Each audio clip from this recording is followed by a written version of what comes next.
Welcome back to Ribbon Candy Hooking. I'm Deanna. This is the first dyeing video we're actually doing at the studio. So we have just set up a space where we can record videos for the month of January, as we've been talking about on Ribbon Candy Hooking, all kinds of dyeing videos all month. Natural dyes, chemical dyes, food dyes, absolutely everything. Garment dyes, everything. Synthetics, right? So we're going to start off today because we are about to work on our first monthly project starting in 2023. We're going to be doing monthly sets of like mixed fibers. So today's the day that we are kind of brainstorming color-wise, trying to come up with ideas for color schemes for packets. And for January, the theme is going to be resolutions and reveries. So some dreamy kinds of blue and white colors, but also resolutions, like maybe some more winter colors, thinking about the new year and all of that. So we're getting set up just to do some basic dyeing, submersion dyeing in pans, and we're gonna do that a little bit later. I'm just showing you how I set myself up. I sometimes like to use these like dog training papers because they're like lined on the back. I'm on an enamel table to begin with, which is not necessary, but it just means, you know, it's metal, it doesn't stain as easily, it's easy to do damage control if you do have an accident with the chemical dyes, which is all that we're using today.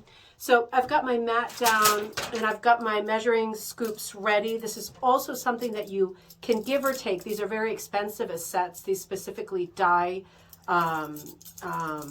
intended spoons. So, oh, the pans are starting to boil. So this is something that you can get or not. You could also get little small wooden spoons off Amazon or plastic spoons, anything you want. If you don't have to measure things to a 32nd of an ounce or to the grain, then maybe you don't need these, but they are a luxury to have. And then I have a bunch of my wooden spoons for stirring. So these are just ones that are absolutely designated, like everything that I'm using for dyeing and never to be eaten off of again, ever. I've also got my salad spinner ready so that when we're done with the dyeing part, we can spin and get things done quickly. And I've got a little container of citric acid that I'll show you later. So this is just in one of these like maple syrup dispensers, and it's called citric acid. So I'm getting ready to submerge some of my wool. And in the meantime, I'm going to create some little bottles here full of dye, because I'm also going to do some spot dyeing in a minute. So I'm just using my Sharpie to write the names of the dyes on these hairdresser bottles, also called squirt bottles on Amazon. You really want the hairdresser bottles because they can handle heat if you put hot water in there.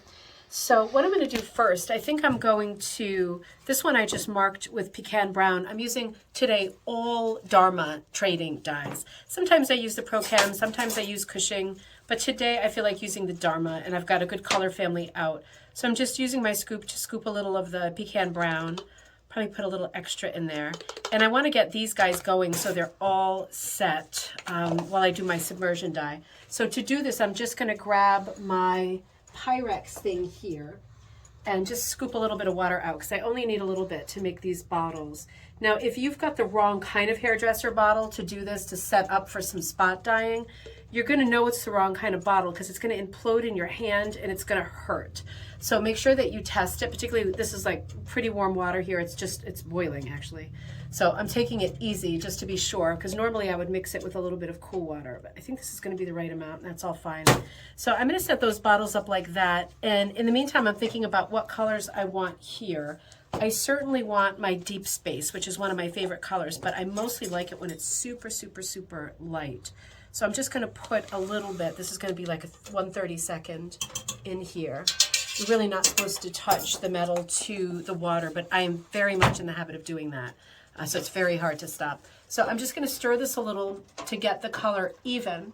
The golden rule of dyeing is when you throw, and I have other videos on this, when you throw in your material, if you are stirring the water and you keep it agitated, you get a solid strike of color. The material comes out solid. If you just dump dye in there and then you dump fabric on top of it, you get mottled, uneven color, right? Because you're not stirring it and it's settling and distributing unevenly. So I'm going to go for even color here. So I'm just going to drop this piece in, stir it a little bit in the pot, and I'll let it sit for a minute. I don't want it to be mottled, so I just want to keep it on the move for a minute. And then I'm going to sprinkle in some citric acid That was probably a lot, but I have a very heavy hand with the citric acid. I might as well also mention that this is all damp yarn and wool, 100% both, that has already been sitting in a tub of Synthropol overnight. So I pulled it out of there and brought it to the table. I can see my colors changing here on the blue. I love this kind of blue. It's kind of like a chambray, cross chambray wedgwood kind of a blue. This is the color Deep Space from Dharma. So let me leave that one in there. And let's do Kingfisher Blue too. Another Dharma color, super, super pretty color. Much stronger. I'm just thinking in my head of what colors I like for this theme of reveries and resolutions coming into the new year. I'm thinking about winter woods and those kinds of colors that would be in there right now. I often stir with the same spoon. Rarely do I get color transfer. As soon as you get something out of the water, like a spoon or like the material, the powder's not dangerous anymore, but I really should be wearing a mask. I am wearing gloves. If you do this a lot, if I wasn't recording a video, I probably would be wearing a mask. But all of this stuff is super toxic because these are all chemical dyes today. So you just want to be careful and thoughtful about that. But as soon as the dye hits the water, it's not going to be dangerous anymore. It's absorbed into the water. It's when it's airborne that it's a problem. But again, you don't want to be eating and drinking out of pans and vessels that you've been using for chemical dye. I'm going to put some citric acid in on top of this, and I'll come back to you in a minute to see how these turned out. So this is the Deep Space. It is darker than I wanted it to be, but I still really love this color. And you can see in the water is still blue. That means that the color has not exhausted. When the water runs completely clear, like you think you can drink out of it, it's so clear, that means that the color has exhausted. There's no more dye in it, right? So then you can remove your fabric, whether it's the wool or the yarn, and put something else in there because it's clear. So there's no dye, right? You can just use the same water and keep going that way. This is the Kingfisher Blue, and that's not exhausted yet either. So sometimes when things are not exhausted, I crank up the heat or I add a little more citric acid. I try to encourage things to speed up when they're taking some time. So I'll let these guys go for a little while. I was working on, it's worth saying also that these are the two colors I'm working with, right? Because when you've got 4 burners going or you've got more than 4 burners going, you forget which colors are in which pots, particularly if you're mixing and blending. So you want to leave yourself some kind of cue so that you know what's what. If you want to go in and add more or you want to do more fabric of the same, you want to really know what's in what pot. So make sure that you have a system for that. And in the meantime, I was putting together some more of these little hairdresser bottles. This is another hairdresser bottle, just a different shape that will work great for you. These are the 2 styles that I have found so far that can handle heat. So I'm going to put a little more dye in these because I'm thinking about, of the colors of dye that I've chosen a bunch of greens, like country greens, like muir green and forest green. And I've chosen 4 of each, right? 4 blues, like Wedgwood, Kingfisher, Deep Space, and one other ice blue, I think. And then I've got a set of 4 like real variables, 4 of the colors that I really like from Dharma because they make weird breaks. In other words, the chemicals, when they hit the water, break in weird ways, in unexpected ways, and will break up into fuchsia, forest green, all coming out of pecan brown, that kind of thing. So sometimes I like to catch those dynamic breaks, and not every pigment does that. So I have, for my 4 kind of wild card ones, pecan brown, shiitake mushroom, antique mauve, and wine rose. So these are 4 that I'm going to be playing with later. And when I think about what colors I want in my spot dye bottles that will be over dyed onto some of the colors I'm dyeing, I want some of the colors to match. So in the dyeing world, we refer to this as marrying colors. So for example, if I have ice blue in here, and then I have ice blue in a bottle, and later on I'm kind of mixing and matching the whole set together, and I squirt some ice blue onto a companion color like the Wedgwood or the Deep Space, those colors are married together because they have a color in common. So as crazy as it sounds, even if the color is mixed into the pan and not standing alone, it's still going to look like the colors are married, and that means the colors are harmonious. So you want to work with colors that work together, and one of the best ways to get colors to work together is to marry colors, meaning keep crossing over this way. So I'm going to show you a little bit more of that in just a minute. And I think in the meantime, what I might do, because this is getting quite dark, is just take this out. So I'm going to take this out here. This is the Deep Space, and of course it's going to dry a lot lighter than it is. It's still a bit darker than I wanted it. You can see there's still dye in the water, and I don't want it to keep going. So I'm going to put something else in there. And in the meantime, I'm going to put this in the salad spinner. It's just a small piece. I want to encourage it to dry sooner rather than later. I'll come over and check on Kingfisher, and that is still going strong. That is more of a turquoise color with a little bit of green in it, so that's real pretty too. What I could do, because I have so much of the deep space left, maybe I'll take one of my yarns, right? I have these nubby yarns that I want to put into these sets. Let's see how this goes in there. Right? This is like really a spaghetti kind of a yarn. And it might be that there's not enough dye in there to do anything exciting, but I'm going to let it sit for a minute. I'm going to sprinkle it, encourage it to do something. It could be that the best of the color was exhausted with this piece here. And if that's the case, I'll add some or I'll change colors. But you can see how pretty this is coming out already. So this is the Deep Space Blue, and it's a really intense navy, even darker than Nebula Navy and Indigo in the Dharma family. But I love this color because it hits this chalky medium value, which is, I think, super unusual, kind of a denim. So we'll come right back in a minute and look at what our progress is with these two. So I've got this yarn in the deep space, and you can see it is exhausting quickly because there's hardly any dye left in the pan. There's very little left, but it is going into the yarn. And you see I'm coming out with a light kind of purple tint. So that's all that's left for that. So now my choices are, do I want to put, because this isn't very well colored, is it? Very, very pale. Do I want to add more pigment to it, or do I want to do something different with it? One of the things I can do that's a bit different is I can take a steamer basket, which is for vegetables, or a vegetable basket that people would cook with. Make sure that it locks onto your pan like this, right? And then I can stick it in there like that. And I can think about, I only have one ready so far, but this is a great time to be squirting on some of your hairdresser bottle colors, because all that you need to set the colors is heat, right? So if it's like the summer, some people put mason jars or whatever out in the driveway and use the sun to set the chemical dyes, but they need heat to set them. Some people like the microwave. I'm not a big microwave fan. I think it's too sketchy and unpredictable. I like submersion dyeing, and I like oven dyeing, right, in casserole dishes. But this is working in a similar way, because while this is not submersive dyeing, it is not submerged under the water, it is sitting here in the steamer basket getting steam. And that steam is going to set the brown color and every other color I put on top of it. Now, if I dye another piece of my fabric brown, pecan brown, then I'll have a nice solid piece of pecan brown. I'll have this yarn that has a little hint of the deep space and the pecan brown. Those are colors that are married together. So we're working on a set already. Just having taken out 3 colors, they already go together. So we'll see what happens next. So I'm adding a couple of the other squirt bottles I have. This is wine rose and shiitake mushroom. So I'm just kind of squirting as I go, and I move the yarn around from time to time and squirt under it just to get the color even, and I'll keep doing that. But I also want to give it a little time to set.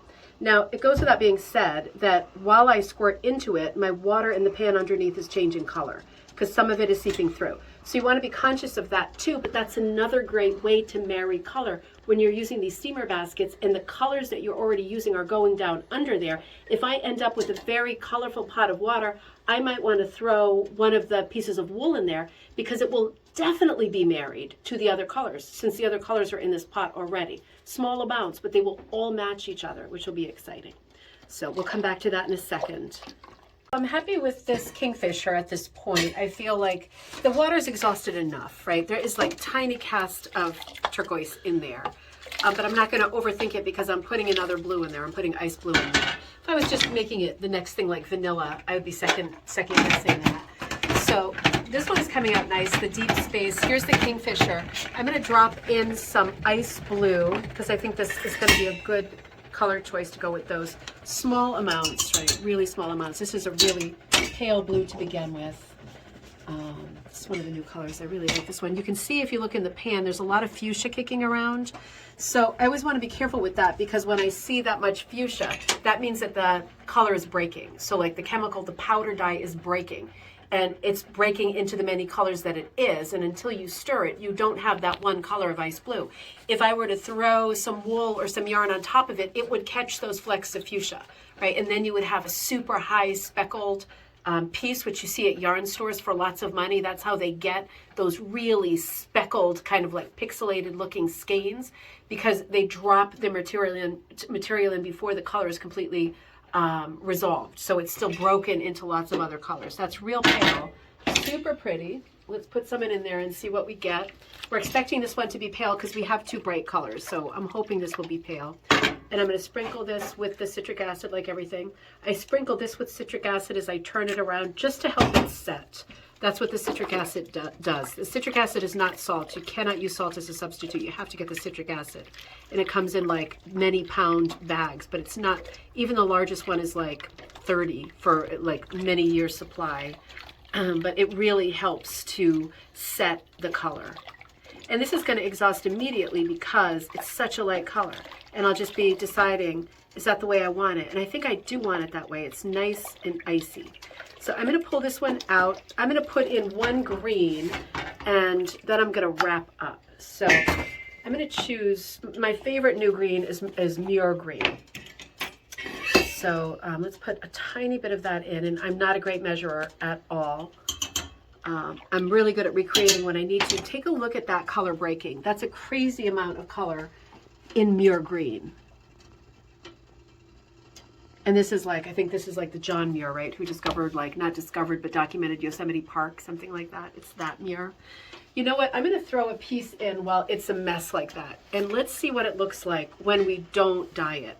It's going to have an uneven feel to it because I can even dump something on top of it because I'm not stirring it. So sometimes it's fun to play like this and just grab tiny amounts and let them sit on top, because the color breaks and settles, and it's always surprising to know what the colors actually are inside of it. Like that looks way, you know why that looks way more blue?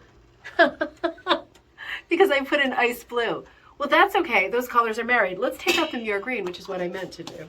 It's like that looks excessively blue. Doesn't make any difference, let's see. That is cool colors that broke into too. Yeah, that's way more green and brown.